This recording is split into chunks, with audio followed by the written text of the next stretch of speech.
On Sunday, March 31st, 1968, the Reverend Martin Luther King Jr. preached to the congregation at the National Cathedral in Washington, D.C. He called his sermon, "Remaining Awake Through a Great Revolution." Dr. King gave hundreds of sermons in his role as a Baptist minister. But this was to be his final homily, the last time he rose to preach to a Sunday morning church service. The title of my lecture is 5 Revolutions, and I dedicate it to the memory of Dr. King and in honor of the life and work of Reverend James Lawson. The central trope of Dr. King's National Cathedral homily is the cautionary tale of Rip Van Winkle, the protagonist of a classic American short story published in 1819 by Washington Irving, a major literary figure in the early years of the New Republic. You may be familiar with Irving's story, even if you didn't know who wrote it, because it's achieved a kind of mythic status and become a universal fable. You may remember the character, Rip Van Winkle, as a kind but extremely lazy man who years before had come from Holland to settle in rural New York near the Hudson River. One day, Van Winkle wandered alone from his village up to the Catskill Mountains with his favorite shotgun and his loyal dog. He sat down and fell asleep. When he woke up, he rubbed his eyes. He looked for his musket, but only found an old gun, broken down and rotten. He can't find his dog anywhere. He rubs his face. In astonishment, he realizes that he's grown a long, grizzled beard.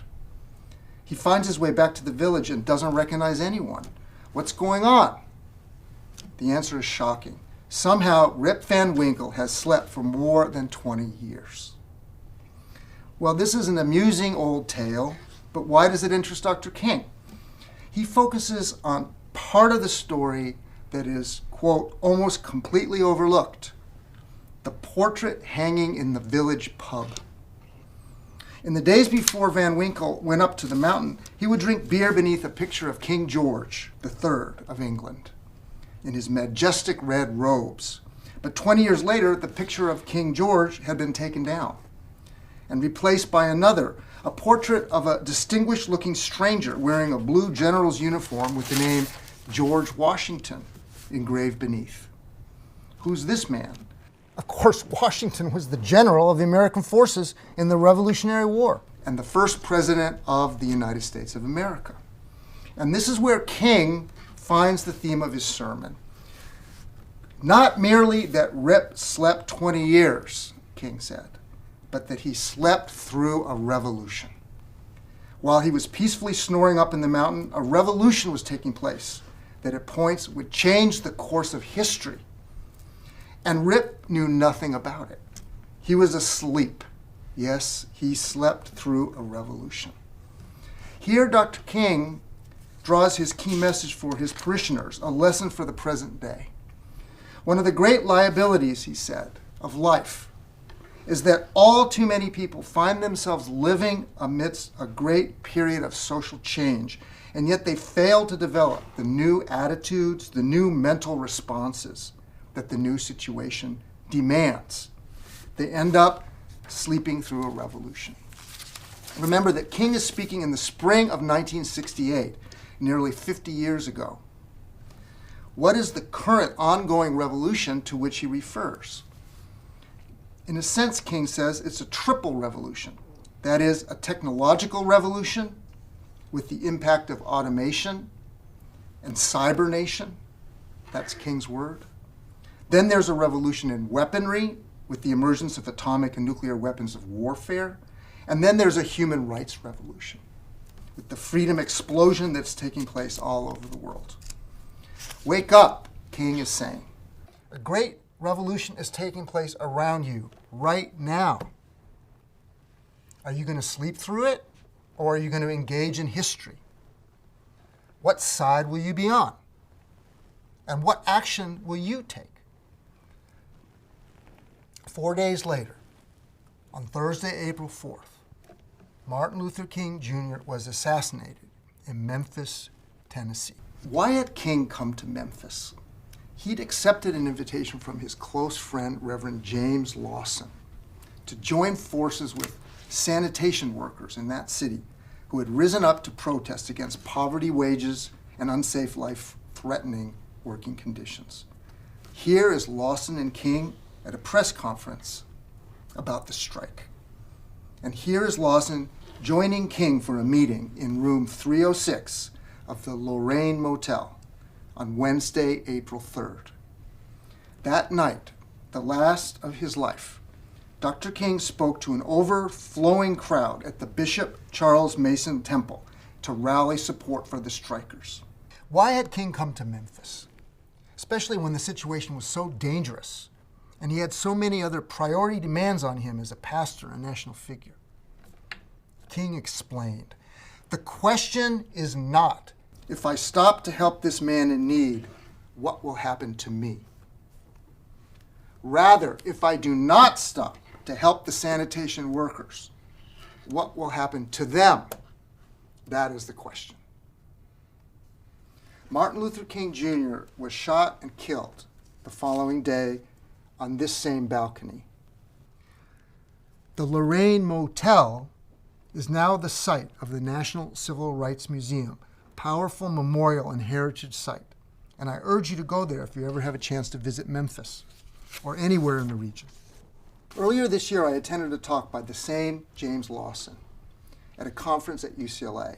At 86 years old, Reverend Lawson is one of the most powerful and inspiring speakers I've ever heard.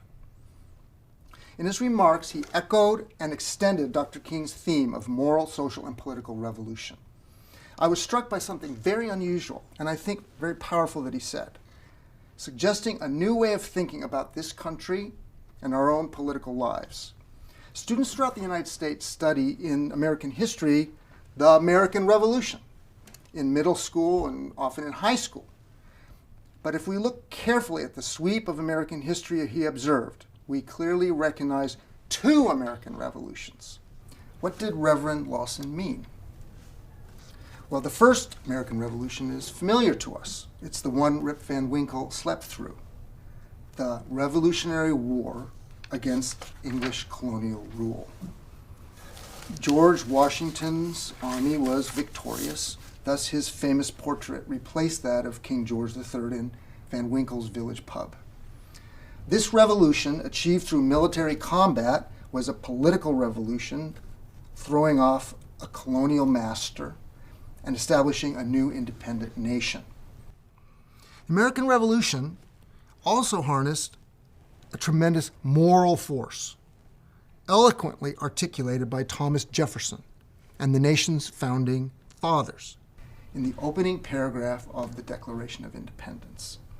The Declaration proclaimed to the world that the new American Republic would be founded upon radical, uncompromising principles of democracy, that all men are created equal, that they are endowed by their Creator with certain unalienable rights, that among these are life, liberty, and the pursuit of happiness. The sole purpose of democratic government is to secure these rights. Thus, the just powers of government are derived exclusively from the consent of the governed. These are fundamental principles, not only of national independence, but a human rights revolution. Martin Luther King often argued that the promises of the Declaration of Independence were the initial spark of the human rights revolution of modern democratic civilization. Promises which the Black freedom struggle in the United States vowed to realize and fulfill in the present day. Tragically, however, the first American Revolution was founded on a historic compromise built into the new U.S. Constitution to permit the former slave-holding colonies of the South to become slave-holding states in the new republic. Without this compromise, the framers believed it would be impossible to forge a single unified nation from all the British colonies. Of course, compromises are necessary in political life. This, however, was a morally rotten compromise, a worm in the apple, a radical evil in the founding architecture of the new republic that fatally corrupted its claim to democracy and human rights. What do I mean by the term rotten compromise and radical evil? Here I refer specifically to the Israeli philosopher Avishai Margalit. For Margalit, a rotten compromise is an agreement that establishes or maintains an inhuman political order based on systematic cruelty and humiliation as its permanent features.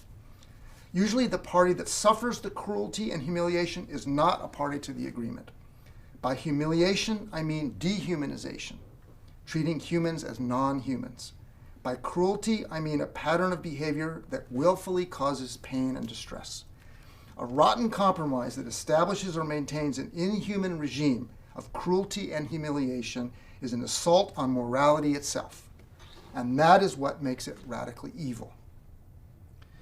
The compromise made to forge a unified nation, a more perfect union of all former American colonies, North and South, was a rotten compromise because it maintained and codified into law a brutal, inhumane, totalitarian system of white supremacy based on the enslavement of African Americans.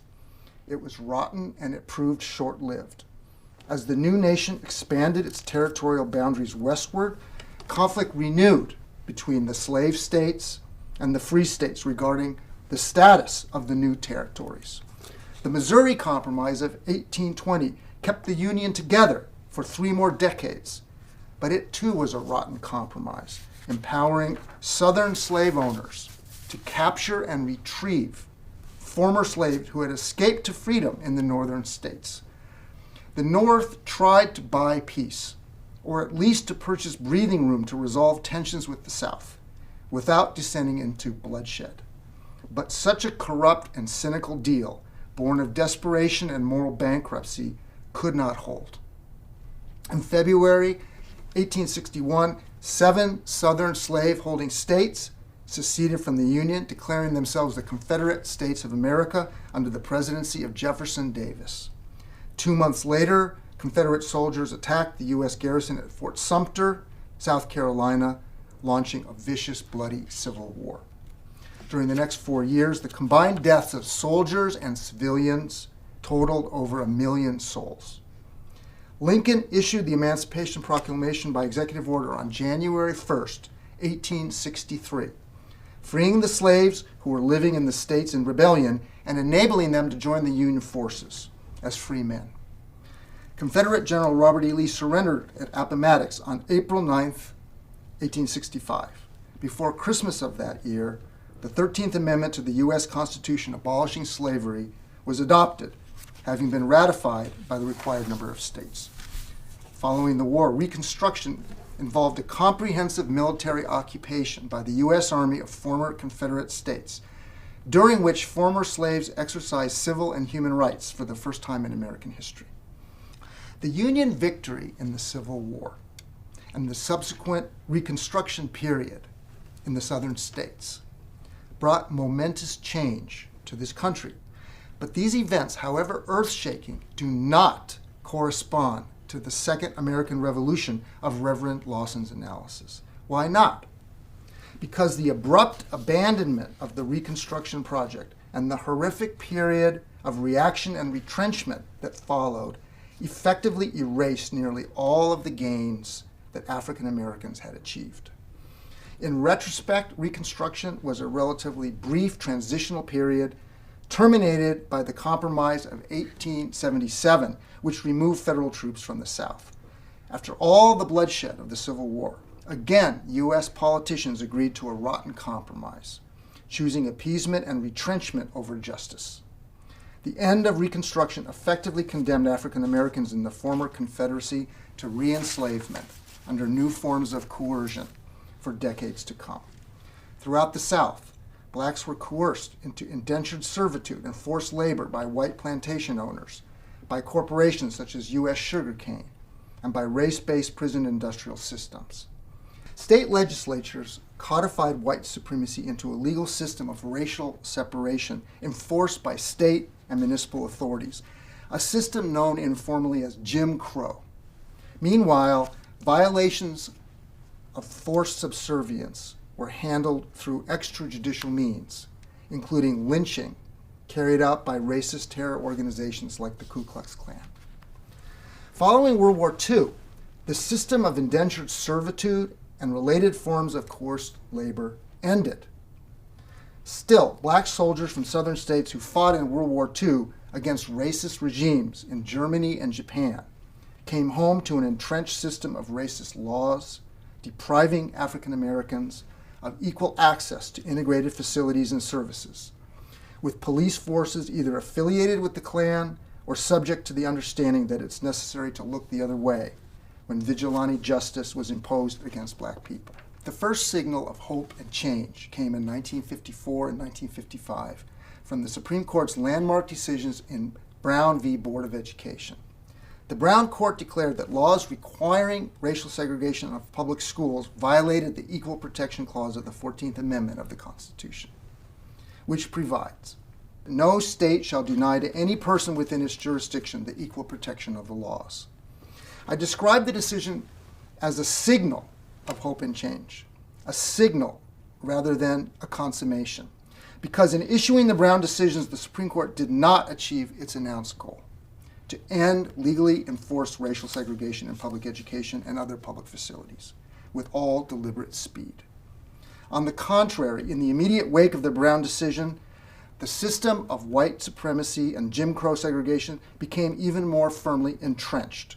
Southern politicians and officials openly declared their unified policy of massive resistance to the Supreme Court's orders, which they labeled tyranny. At this point, I've set the backdrop for a thought experiment that I would like to share with you. Imagine being a citizen of a city in the Deep South in 1955, the year following the announcement of the first Brown decision. Birmingham, Alabama, for example, or Albany, Georgia, or Jackson, Mississippi. Imagine yourself white or black. For purposes of our exercise in imagination, it doesn't matter. Either way, you're living in a society in which African American parents are required by law to send their sons and daughters to a school for colored children only, and prohibited by law to send their children to a school reserved for whites only. Public school facilities, educational materials, and financial investment made by the city and state for white students are vastly superior to the facilities and resources provided to black students. Moreover, black high school graduates are prohibited by law to attend your state university system. You're living in a state where a wide variety of mechanisms are in place to deprive African Americans of the vote. Poll taxes, literary tests, electoral fraud, restricted registration practices, and overt intimidation. These techniques established in the immediate post-Reconstruction era remain the law of the land in 1955. As a result, only a tiny fraction of black citizens are registered to vote. And white supremacy is the dominant ideology of elected officials at the state and municipal level. State law prohibits African Americans from taking a drink from a whites-only water fountain, from ordering a Coke at a whites-only lunch counter, from sitting at the whites-only waiting room at the bus station or the whites-only section of the front of the bus. Blacks don't violate segregation ordinances because they know the price that will be paid. And the entire system is enforced by police brutality and racist terror. Everyone understands that whoever attempts to openly define the white male power structure will be subject to extrajudicial violence, whether in the form of KKK cross-burning, beatings, or murder. As a result, black communities are largely silent and acquiescent in the face of racist oppression and structural violence, not because they accept this system, but because their survival requires it. Imagine then a fine summer day in 1955 in the Deep South. You go by yourself for a hike in a nearby wilderness area, and you sit down in the grass for a little nap. Imagine that, like old Rip Van Winkle, you wake up only to discover that 20 years have passed. Your beard is long and your hair is gray, but the world around you is unrecognizable. Laws that had been in place for generations, mandating racial segregation in schools, restaurants, trains, accommodations, public and private facilities alike, they're all gone. All the old signs, whites only, colored only, have been taken down. Congress has passed federal civil rights legislation that has declared them illegal, that guarantees access by all citizens, regardless of race, and that prohibits and punishes acts of racial discrimination.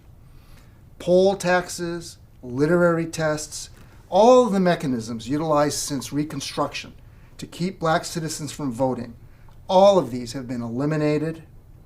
Moreover, Congress has passed federal voting rights legislation that ensures federal intervention to secure equal access to voter registration by all citizens and protects the voting rights of minorities.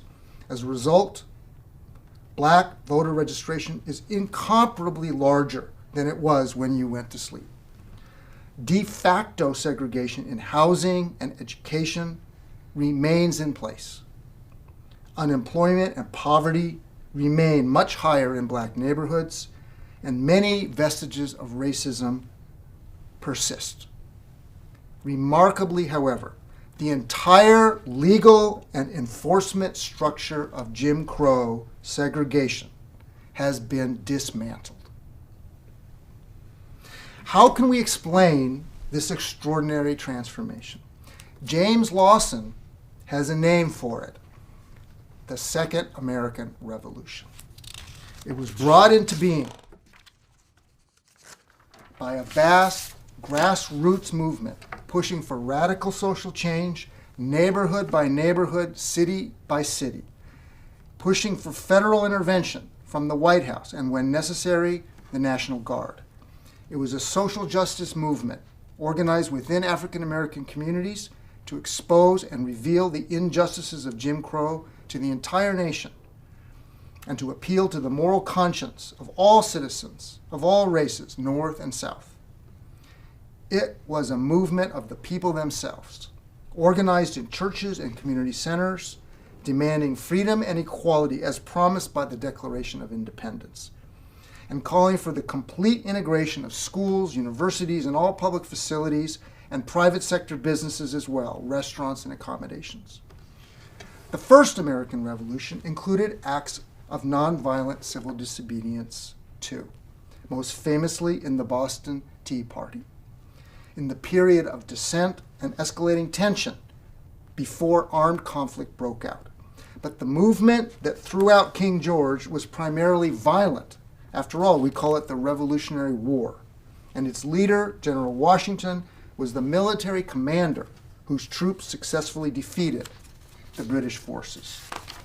In contrast, the Second American Revolution was fought by a nonviolent protest movement made up of community volunteers, parents and students, and clergy, with a core of highly disciplined young activists trained and organized in the philosophy and tactics of nonviolent direct action. Its methods were sit-ins and pray-ins, economic boycotts, protest marches, mass demonstrations, and freedom songs. It was a nonviolent revolution, but there were many casualties. Thousands of protesters suffered countless nights in oppressive jails. Hundreds of activists were beaten with fists, sticks, bats, clubs, and weapons of all kinds. Historic black churches, where mass meetings took place to plan protests and galvanize moral support for the struggle, were burned and bombed. And there were many martyrs, including children and students. The nonviolent army of the black freedom struggle showed the nation and the world that the capacity to endure suffering and to love even those who oppress you is stronger than the forces of hate, racism, and segregation. This is the Second American Revolution. The most famous leader and spokesman for the nonviolent social justice movement was the Reverend Martin Luther King Jr. Dr. King galvanized the movement. Time after time, he brought community and municipal struggles to the national media, thus triggering pressure required to end local injustices. But it's essential to remember that the Second American Revolution was carried out by many leaders, many hundreds of activists, and many thousands of supporters. Among the most important, influential, and courageous leaders was James Lawson. It was Reverend Lawson who brought the principles of Mahatma Gandhi to the African American freedom struggle. Lawson had been a Methodist missionary in India for 3 years, returned as a deeply committed student and practitioner of Gandhian nonviolence, Satyagraha, Soul Force. Dr. King called him the greatest teacher of nonviolence in America. Indeed, it was Reverend Lawson who taught hundreds of volunteers the philosophy and methods of Gandhian nonviolence and trained them how to respond to violence and brutality with compassion and love. Lawson's students included some of the most important young leaders of the revolution: John Lewis, Diane Nash, James Bevel, and so many others. For Lawson and for countless young activists he trained, nonviolence was more than a tactic, even more than a strategy. It was a way of life. This is the Second American Revolution. It's achieved powerful, transformative victories, but it remains incomplete. There's tremendous work still to do. In the spirit of Dr. King, Reverend Lawson, and countless other heroes and martyrs of the civil rights era. This is the Second Revolution. But the title of my lecture today refers to 5 revolutions, not just 2. What are the remaining 3? Remember that Dr. King's National Cathedral sermon was given in the spring of 1968, after Congress passed the Civil Rights Act of 1964, and after Congress passed the Voting Rights Act of 1965, after the 2 greatest achievements of the Black freedom struggle of the 1950s and 1960s. But he spoke about a triple revolution unfolding in the present time. How prescient he was, decades before the internet, the iPhone, and digital robotics, to highlight the revolutionary impact of technological change in our lives, especially in the domains he called automation and cybernation. How prescient he was to highlight the revolutionary nature of the threat posed to the human race by thermonuclear weapons. Our awareness of this threat diminished with the end of the Cold War, but we are sleeping like Rip Van Winkle if we ignore the ongoing risks of nuclear catastrophe, proliferation, and terrorism. And how powerful is Dr. King's call to shift thinking from a domestic civil rights framework to an international human rights revolution, a revolution that will unfold or implode depending on how we act to protect and secure freedom and equality throughout the world. Remember that Dr. King asked us to remain awake through a great revolution. What does this mean in the present time? In the National Cathedral, King explained, "We all must learn to live together as brothers, or we will all perish together as fools. We are tied together in the single garment of destiny, caught in an inescapable network of mutuality." What is our task under these circumstances, our moral responsibility? For King and Lawson, our responsibility as human beings is to join the powerful nonviolent struggle against racism, poverty, and militarism in the United States and throughout the world. Here are King's words from the National Cathedral. The hour has come for everybody, for all institutions of the public sector and the private sector, to work to get rid of racism. We must come to see that the roots of racism are very deep in our country, and there must be something positive and massive in order to get rid of all the effects of racism and the tragedies of racial injustice. We are challenged to rid our nation and the world of poverty, and we must find an alternative to war and bloodshed. And here are Reverend Lawson's words from the recent UCLA conference I had the privilege to attend. The intellectual world and the world of religion must somehow unite to spark another movement in Western civilization that will be essentially a movement on behalf of all of the innocent of the world. Above all, it will become a nonviolent direct action movement that will stir and transform our nation and the world. Thank you for the opportunity to share these thoughts with you today.